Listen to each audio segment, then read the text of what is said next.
Hello and welcome back. It is Monday. I am Mr. Sosotris, and this week I am continuing with my spoiler-filled recaps of all of the Wicked books for people who either don't want to read them or who have read them a long time ago and want a refresher. There will be spoilers in here for events at the end of the first Wicked book, but I will say that the book and the movie are quite different.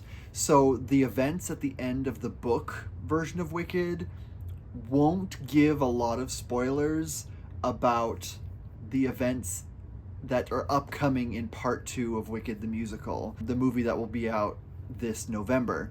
So it's up to you if you want to watch this or not. If you haven't read the books and you just like the musical and you don't want any spoilers about part 2 that's coming, so this is just a heads up for that. This is going to be the spoilers for just the book. I won't talk about the musical version of the story much at all. I may reference the original Oz books here and there, but for the most part, I'm just talking about the events of the sequel to Wicked, Son of a Witch. Now, I really like this one, but it is a bit different in style to the first book. The first book is a little more fragmented in the way it tells its story. It covers a long stretch of time and it sort of jumps around.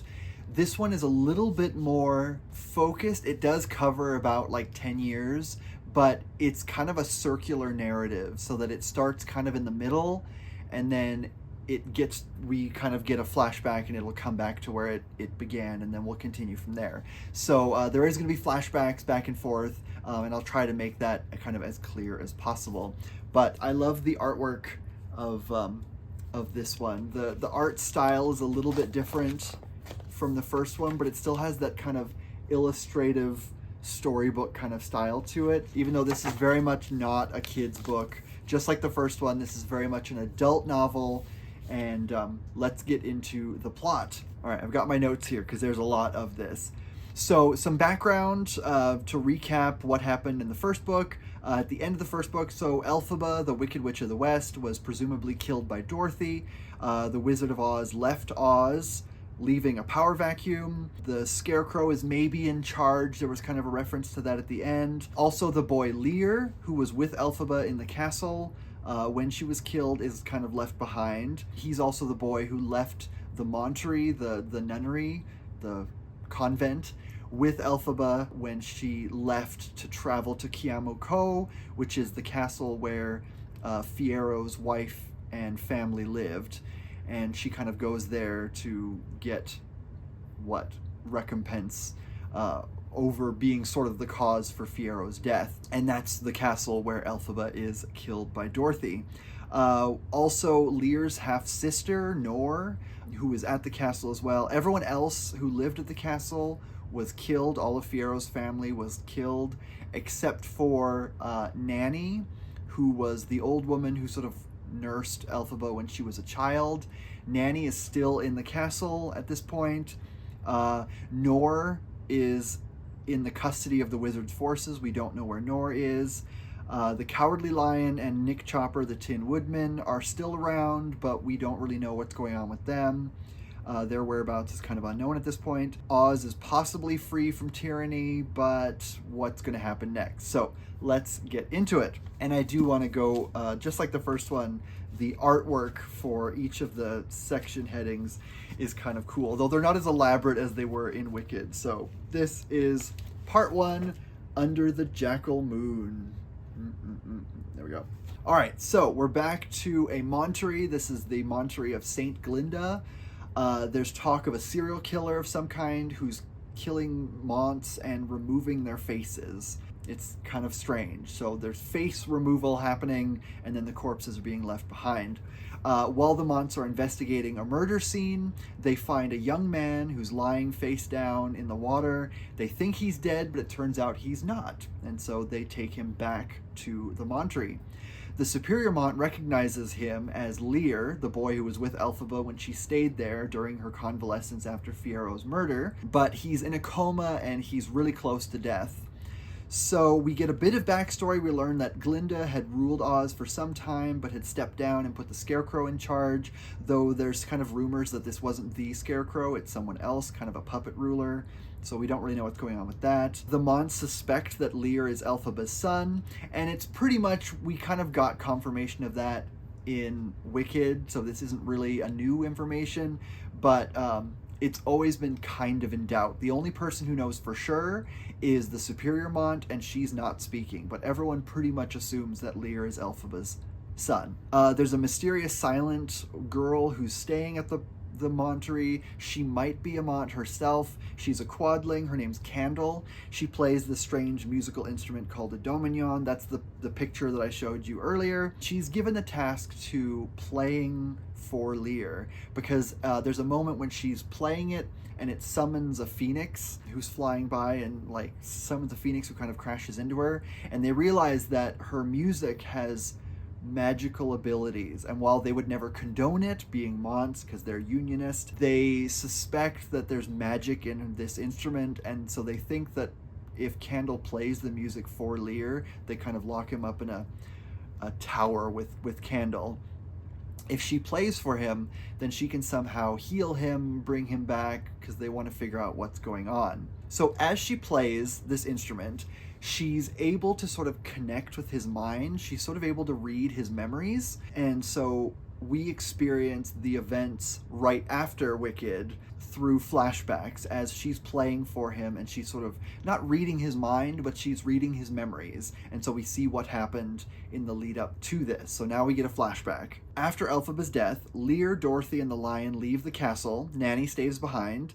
They meet up with the Scarecrow and the Tin Woodman and head back to the Emerald City. Lear has Elphaba's broom and her cloak, because they need to bring the broom back to prove that Dorothy killed the witch, and he takes her cloak because he feels like it's kind of all he has left of her. He doesn't really know or believe that she's his mother, but she was the closest thing to sort of family that he had, and so he's going to sort of cling to that. He keeps the cloak as sort of a memento. So they meet up with a group of Scrow. They're the Grasslands people, and Lear has an audience with Princess Nastoya. She's the one that Elphaba met in book 1. She is an elephant, but she's transformed into a human to sort of hide from the wizard's anti-animal sentiments. And so she is sort of living as a human, but she's not doing well at this point. Nastoya is near death, and she wants Lear's help. She needs him to summon the magic that his mother had, because Nastoya also believes that Lear is Elphaba's son, and use the magic to release her from her human form so she can die as an elephant. She asks Lear to find the Grimoire, that's the book of magic that Elphaba was rumored to have, so she can use its magic, but no one really knows where the Grimoire is at this point. Elphaba did have it, and she took it back to the castle with her after she met the wizard, and she did give a piece of the Grimoire to the wizard, and this is all stuff that happened in Wicked. She gave a piece of the Grimoire to him. It's a page that says, "On the Raising of Dragons," or something like that. But she took the book with her, but we don't know what happened to the book. So no one in Oz was able to read the Grimoire but Elphaba, and so Nastoya believes that if Lear can find the Grimoire, he could probably read it too, because he's rumored to be her son. She also says that she might have information about Nor, his half-sister, about what's going on with her. So Lear sort of focuses on Nor. He says that's something that he can sort of understand, and so he makes it his primary goal to find her. So the group then travels to the Emerald City. Dorothy meets with the wizard, and then Dorothy and the wizard vanish, and Glinda shows up to take over. The book of this, it follows the events of the movie version, The Wizard of Oz, where she brings the broom back to the wizard at the end of the movie, and then they expose him as a fraud, and then Dorothy and the wizard leave in the balloon, but it doesn't work, and so he flies off, leaving her behind, and then Glinda sends Dorothy home. In the book, The Wonderful Wizard of Oz, the original L. Frank Baum book, after they talk to the wizard, there's a whole other section of the book where they travel south to meet Glinda in Quadling country, and then Glinda then sends Dorothy home. But in this one, they're following the plot of the movie, so that's kind of it. This is sort of a combination of the movie and the book, and it sort of forges its own plot. So it's a separate timeline from both the movie and the books, but it's sort of its own thing. So anyways, moving on. So after the wizard leaves, there's civil unrest that's stirred up in the city. The Scarecrow gives Lear the broom and the cloak and helps him escape, and things don't seem to be going well in the Emerald City. So there's unrest and there's a power vacuum right now. Then we flash back to the present. The two Monts who are continuing the investigation of the murders, they learn that the birds are trying to organize a congress, but aren't having much luck. So that'll become important later. Now we flash back to the past. Lear and the Scarecrow are working undercover, evading notice, while the city sort of falls into anarchy. Lear thinks Nor could be in South Stairs Prison, which is a deep underground cavernous prison in the Emerald City where the wizard kept his political enemies and dissidents. The Scarecrow parts ways with Lear at this point and says that he needs to find a safe place to get away from all this. So Lear is now on his own. Lear then seeks out an audience with Glinda, who has a house in the Emerald City. There they discover that the broom that he has that belonged to Elphaba is magic. She doesn't believe that he's related to Elphaba at all. She thinks he's just some opportunist, random person. And so she tries to burn the broom, but it avoids burning. And so she realizes that the broom is magic, so she realizes it is Elphaba's broom. And so she offers to help him. She takes him to South Stairs Prison, and she also mentions that Elphaba's brother, Shell, who is sort of mentioned in the first book, but we don't really meet him aside from, I think, one scene. He's kind of a ne'er-do-well, scapegrace type. And so she tells him that Shell works in the prison, so he has a contact now. So we flash back to the present. The Monts reach the Scrow camp and ask if they're the ones that are killing people and scraping their faces off. Princess Nastoya denies it and asks about Lear, whom she hasn't heard from in years. So now we find out that the time difference between the past and present is many years. This isn't just a few months kind of thing. The Monts tell her that Lear is in a coma and near death, but he may also be the only one who knows who's been scraping faces off people, because something happened and he was there, and so if they can revive him, they might find out who's killing people. Flashing back to the past, Glinda takes Lear to South Stairs, introduces him to Commander Cherrystone, who is sort of in charge of everything. He was the one in the first book who killed all of Fiero's family, and he took Nor away. Lear sort of was hanging out with the soldiers and Commander Cherrystone, so he kind of believes that Cherrystone betrayed him, and so he's kind of frosty towards him. And he also finds Shell in the prison, who is pretty awful. He's extorting favors from the prisoners, masquerading as a healer, and smuggling things in and out of the prison in exchange for sexual favors. So Shell is not a great guy. He's very slimy. While he's down there, he discovers that Nor escaped from South Stairs, so she's not there anymore. And when it's revealed that he's going to be kept there because they sort of betray him and say, well, now that you're here, you can't leave, he discovers that Elphaba's broom is sort of coming back to life. It's sprouting. There's like buds all over it, and it's sort of healing itself. And so he discovers that it can still fly, and so he flies out of the prison to dramatic effect because it's a big open pit, basically, cavern. So it's impossible to escape, but he's able to fly straight up, out, and into the air. We flash back to the present now. Lear wakes up after Candle's been playing the music for him. He finally wakes up, and then when the two Monts return from the Scrow camp back to the Monterey, they discover that Lear and Candle are both gone. So now we are in part 2, The Service. You see that? There we go. Love that. So now the flashback isn't really being caused by Candle. So at this point, Candle doesn't really know anything about what's happening forward, but we remain in flashback. Lear is now free. He's feeling a little bit more optimistic about finding Nor, but after a while he's reduced to begging in the streets in the Emerald City. He has nothing. He has no money, and so he seeks out Commander Cherrystone and enlists in the army, and he's hoping to kind of use his contacts within the army to find out where Nor is, because she's free, she's somewhere, so he wants to know what happened after she escaped from the prison. Over the years, he's able to slowly rise in the ranks of the military. At one point, he gets to the point where he's able to attend a ceremony for Lady Glinda's husband, Lord Chuffrey, but she doesn't recognize Lear at all. It's been a few years since she's seen him. She doesn't recognize him in his uniform. And Lear also meets the Scarecrow. He kind of sees him, and he realizes that the Scarecrow who's ruling Oz at this point looks nothing like the Scarecrow that he knew. So this is clearly someone else, and it's sort of a puppet ruler. Many years pass at this point. He doesn't really learn anything about Nor aside from vague rumors here and there. At this point, he's sort of well entrenched in the military world, and so he's kind of found what he thinks is sort of his place, and so he's kind of comfortable where he is. At this point, while in the city, he meets a man named Trism Bon Cavalish, who trains large animals of some kind. Trism is sort of an interesting character. He sort of finds him really compelling, but it's more kind of a passing acquaintance at this point. Now, a few years pass, and then Lear's regiment is sent south to the Quadling country. Along the way, Lear learns that the animals that Trism was training to attack are attack dragons in service of the government. So at this point, this is where we start to sense that there's this emperor of some sort in charge of Oz, and he now has these dragons under his control.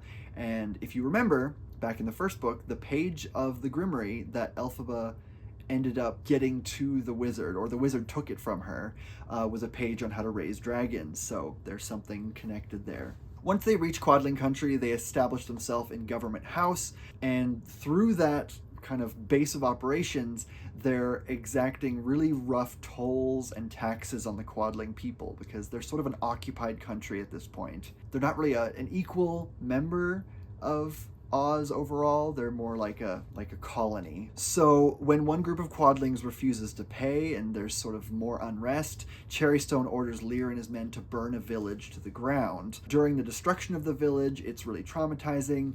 Lear realizes, wait a minute, I'm on the wrong side, and he sort of snaps out of his complacency. He pulls his men out, appalled at the destruction. He sees a family trying to save themselves on a burning bridge, and it just really bothers him, as it should. So after this, he defects from the army, and he flies away into the night. Now, as he's journeying away, he meets an old woman and a boy on the road. This doesn't seem very important now, but it will be later. The woman seems to own the boy, who's named Tip, and the woman offers to sell the boy to Lear in exchange for his broom, because she obviously can tell that it's magic. Tip is very much in favor of this. He asks Lear to buy him or even to sell him to the army because he wants to get away from this woman. But Lear he's very in his head at this point, and he doesn't want to own a child, and so he refuses and leaves them to be. So also at this point, he sleeps by a tree a little bit later on, and as he's sleeping, he has kind of an out-of-body experience. He isn't sure if this is a dream or a vision or what, but he seems to kind of rise out of his body. And as he does, he sees a man in purple robes who looks sort of like a wizard walking along the road carrying the Grimoire. He passes by the tree, he sees Lear, but he doesn't notice that his spirit is sort of hanging out above the tree and goes on. And so we're not sure what's going on there. But after that, Lear arrives back at the castle, Kiamo-Ko, and is reunited with Chistery, the flying monkey that Elphaba attached wings to, and Nanny. He settles in and begins searching for the Grimoire because his vision of this wizard sort of reminded him that the Grimoire must be somewhere. While he's there, a swan passes by and tells Lear about the upcoming Conference of Birds, which was mentioned earlier. It's convening to address the upcoming threat of the government and its army of dragons, because the dragons are now patrolling the skies and the birds aren't safe, and so they want to do something about it. And then the swan flies on. Lear is searching around Elphaba's chamber at this point for the Grimoire, and he finds a glass ball, her glass, looking glass kind of thing, and he looks into it and he sees a memory of Elphaba and Fiyero together, as well as a white cat. The cat was Malky, so remember the cat, although we won't find out who the cat is until later. But he also sees a memory of Elphaba trying to read the Grimoire and getting frustrated with it. So obviously there's something about this book that's important. He has kind of a moment at this point where he realizes that Elphaba was always working to make things better. She was an activist. She would sacrifice all of her own comforts in order to oppose the rule of the wizard. And so Lear kind of realizes that he's just been sort of drifting through life, not really doing anything. He just sort of reacts to things. And so he decides that he really needs to start doing something. And so he flies off to find the Conference of Birds, because he realizes that the birds are the only people that are sort of doing anything at this point, and he wants to help them and lend a voice. But along the way, he's attacked by dragons, and he falls to the ground, and that's where he was in the beginning when we first found him, when he was injured. So now we've kind of circled back to where we were at the beginning. And now we're in part 3, the Emperor Apostle. So there we go. So now we're caught up with the present. Lear and Candle are now living in an abandoned farmstead. That's where they went after they escaped from the Monterey. They can finally speak to one another. They get to know one another. Their relationship isn't romantic. They're both sort of traumatized, and they hang out with each other more for protection. But she knows more about him than he knows about her, because she was reading his memories while he was asleep. And so she knows kind of what was happening in the past. She doesn't know about the dragons attacking him, but they eventually talk and kind of share what's going on in the world and what happened to each of them. Over time, he heals and recovers his strength. He decides then that he really needs to find this Conference of Birds. It was going to be held in the mountains, the Swan said back in Kiamoko, but he doesn't know when it was supposed to begin or if it's even ended already, but he feels like he has to do this. This is sort of important to him. But the broom was lost in the dragon attack, so he has to set off by foot. And Oz seems to be falling into a really awful, brutal dictatorship again. This unknown emperor is becoming more and more dangerous. The birds want to rise up against him. Once he finds the Conference of Birds, they ask him for his help. They know that he must have magic like his mother, because they also all seem to know that he's the son of Elphaba, but he says he has no magic, he's lost his broom, he can't fly anymore. But the birds explain that the dragons are the problem. If you can somehow get rid of the dragons, then the skies will be safe again, and the birds will be safe to sort of organize and rise up against the emperor. So the birds also explain that the dragons are the ones who have been scraping people's faces. So it wasn't a person that was killing people, it was these dragons. So they're seeking out people who the emperor doesn't like. And the fact that they're attacking Mons is sort of concerning, because it shows that he's kind of trying to erode the influence of the religious side of things, because he sort of sees himself as somewhat of a religious figure himself. So the birds tell Lear that he needs to sneak into the barracks and he needs to somehow kill the dragon so that the birds will be safe. So now he has kind of 3 things he has to do. He has to find a way to free Princess Nestoya from her elephant or from her human form. He has to find Nor, and he has to somehow save the birds. So he returns to Candle. She reveals at this point that she's pregnant, and she says that it's his child, but he has no memory of them ever doing anything. So it's revealed that she did something to him while he was asleep, which is not great. She was obviously trying to find some way to reach him to wake up, but also she crossed a line, and that was very much an assault. And so he's a little horrified at that, but he doesn't hate her for it. He just feels... He continues to feel sort of lost. She continues to tell him that he owes her nothing. He can abandon her if he wants, and she wants him to sort of find himself, because this whole book, he's sort of been trying to find out who he is, what is his identity, what is his purpose in life, kind of thing. And so she's okay with him leaving. And so he returns to the Emerald City. He seeks out Glinda. He learns that she's away in mourning of her husband who's just died. Lord Chuffrey was very old when she married him. It was very much a marriage of convenience, and now she has all of his money. At this point, Lear meets up with Trism again, the man who trains the Emperor's dragons. Trism informs Lear that the Emperor Apostle is Shell. So the slimy, awful person, Elphaba's brother, that Lear met in the prison, who was extorting sexual favors from prisoners, has now declared himself emperor. He said that he has undergone a conversion and he is seen the light, and, you know, he's on this earth in service of the unnamed god.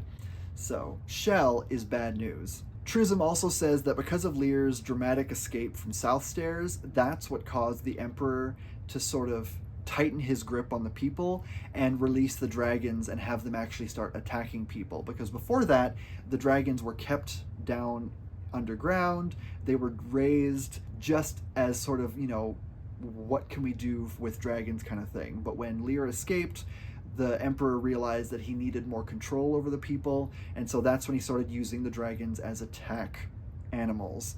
And this really destroys Trism, because he was raising the dragons, he liked the dragons, he knew they were good, and the Emperor sort of forced him to turn the dragons into weapons. And so Trism is really riddled with guilt. He feels awful. He blames Lear for it, and the two of them sort of trauma bond over this, because Lear feels like he's done so much wrong as well, especially during his time in the army, and they form kind of a connection. Trism also says that the Emperor is planning on using the dragons to annex Munchkin Land. Munchkin Land is sort of the breadbasket of Oz. It's where all the farmland is. There's also a very large body of water there that's really important, called Restwater. And so Trism reveals that the Emperor has plans to sort of take over Munchkin Land, kind of like the Anschluss when Nazi Germany took over Austria. But Lear talks to Trism. They form kind of a connection. He convinces Trism that they need to kill the dragons, and that idea initially sort of horrifies Trism because he did raise them and he feels sort of a connection with them, even though he's terrified of them because they've become sort of monsters. But they do sneak into the barracks, and they poison the dragons and they set fire to the whole place. Lear gets his broom and cloak back. He finds they were in a lockup there, and as they're hiding out afterwards, their connection sort of becomes physical, and they realize they have feelings for each other, and they sleep together. Lear and Trism would be a really great couple if they weren't so traumatized and broken. Anyways, Lear and Trism escape the Emerald City. They make it back to the Monterey. They're exhausted and starving.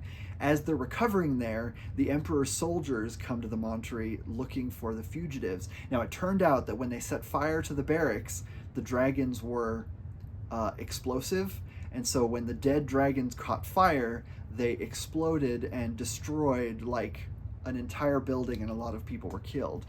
Lear and Trism did not intend that. They just wanted to kill the dragons, so they caused what was interpreted by the Emperor as a massive terrorist attack. Now, the Mons sort of hold the soldiers off and keep them from coming in for a while, but eventually they're not really able to. But Glinda arrives at this point, and she says that she's on sort of a religious retreat, and she's able to sort of get the soldiers to agree to sort of respect the sanctuary of the Monterey and stay outside while she's inside. So she meets with Lear and Trism and the Mons, and they sort of figure out what's the plan. Lear also speaks with Mother Jackal, who's been staying at the Monterey. It's unclear if she's a Mont herself, but we know Mother Jackal from Wicked. She is sort of a mysterious individual. We saw her at the nightclub, so she's the one that we kind of met briefly in the first book, and she seemed to be sort of interested in Elphaba for some reason, but we don't really know a lot about her. But Mother Jackal is in this Monterey here, and she says that she's been kind of an observer. She feels like she was sort of an observer to Elphaba's life, always kind of living in the sidelines and observing what was going on. So at this point, Lear and Trism agree that they have to split up. Lear will fly out using the broom and escape, and the Mons will smuggle Trism out, and then he's supposed to go and find Candle and sort of take her to safety to make sure she's okay. So Lear flies off, he rejoins the birds, he leads them as a group, but first he travels to Kiamo Ko, where he reunites with Nanny, and Nanny at this point tells him that Mother Jackal was the one whom she bought the potion from to make sure that Melina's next daughter didn't come out green. So Melina was Elphaba's mother from the first book, and that potion is sort of the reason why Nessarose was born without arms, but not green. After leaving there, Lear gathers up more birds, and he leads them in a demonstration over the Emerald City, where they make a really huge sort of silhouette of Elphaba flying on her broom. Lear is sort of her eye, and they fly over the Emerald City, and everyone is shouting, "Elphaba lives, Elphaba lives." So it's sort of this political demonstration in protest of the Emperor's power. Afterwards, a gray goose named Iscanary joins Lear as he seeks out Candle. Iscanary is important later on. They return to the farm, which is now being protected by the Scrow, and including Princess Nestoya, who's there. He learns that Trism did make it to her, but she didn't know who he was, and so she didn't trust him, and so she refused to go with him. It's unclear if he went and got the Scrow to kind of come and protect her, or if the Scrow sort of showed up looking for Lear. But either way, the Scrow are there, and Candle is fine.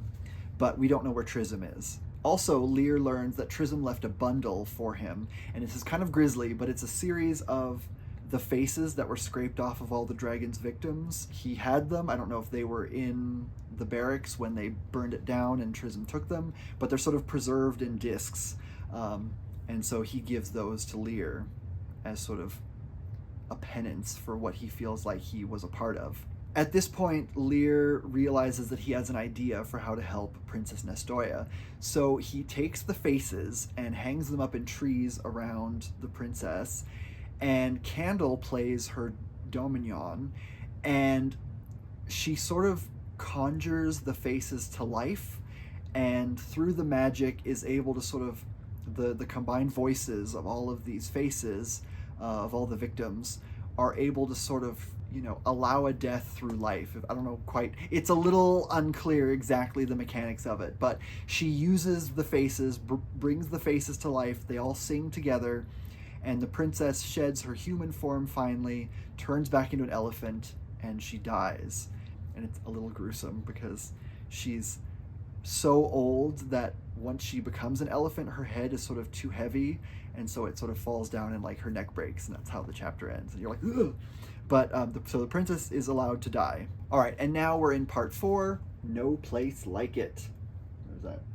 All right, we're almost done. So Lear accompanies the Scrow as they bring Princess Nestoya to her final resting place in the mountains, where they burn her.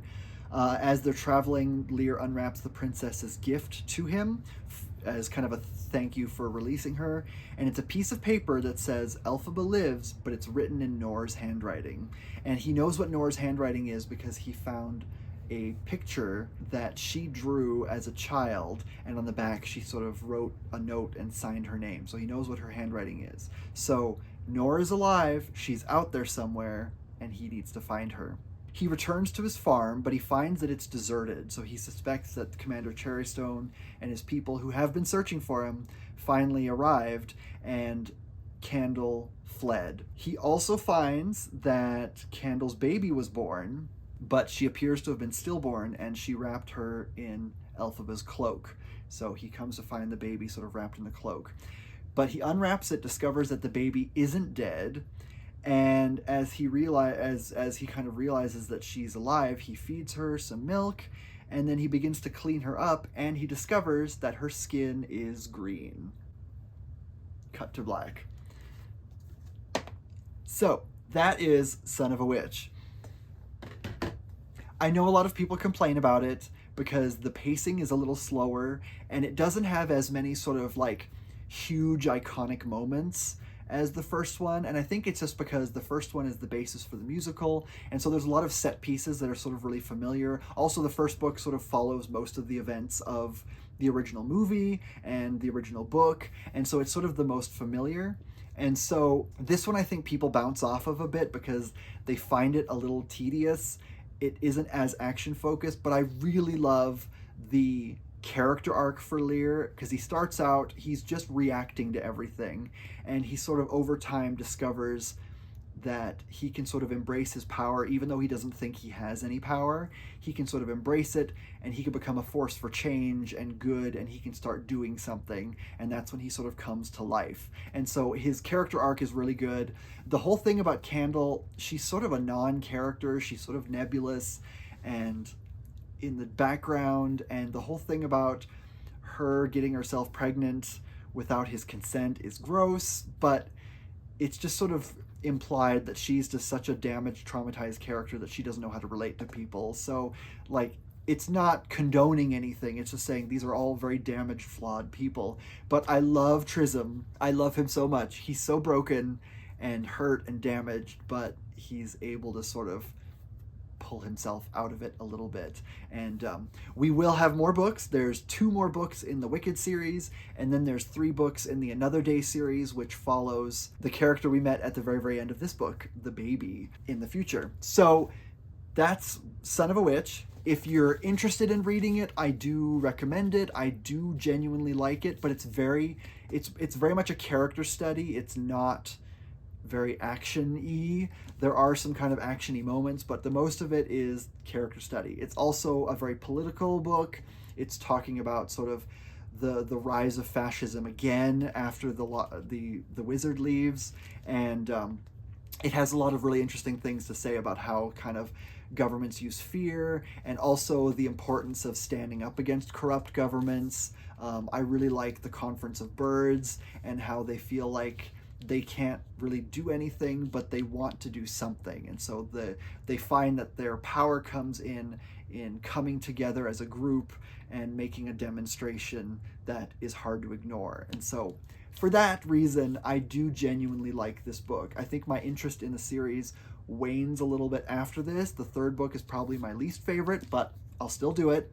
The 4th book is sort of half good, and then the Another Day trilogy, it starts out really good, and I do like the 2nd book. The 3rd book is great, but there's a couple moments that, again, bother me. But for the most part, I think the series is worth reading. But if you just want to read the first 2 books, you can. Even though it ends on a cliffhanger of sorts, it does work as sort of an ambiguous ending, and it does sort of tie up. There is sort of a character arc. There are some things that are not answered. We don't know where Nora is still, and we don't know what's going on with the Emperor, and those will be explained later. But this is Son of a Witch, and that's all I have for you today. So with that said, let me know in the comments if you have any questions or concerns, if you loved this book, if you hated it. But with that said, I will let you go. I will see you next week, and in the meantime,